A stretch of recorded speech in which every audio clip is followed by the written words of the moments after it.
Кыргызстан эгемендигинин 50 жылдыгында эмнеге жетишсе деп тилейсиздер, кыялданасыздар. Кыргызстандын жигердүү жарандарына, мамлекет жүгүн көтөргөн саясатчыларга, атка минерлерге эмне кеңеш берет элеңиздер кыскача? Биринчи кезекте билимди жогорулатыш керек.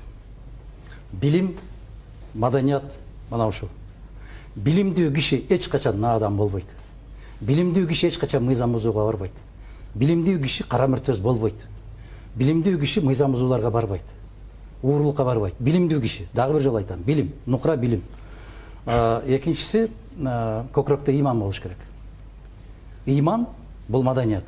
Маданияттуу киши эч качан жапайычылыкка барбайт. Маданияттуу киши бирөөнүн акысын жебейт.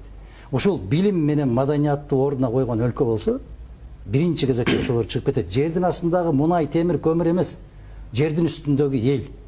Мына ошондой жана барып айткандай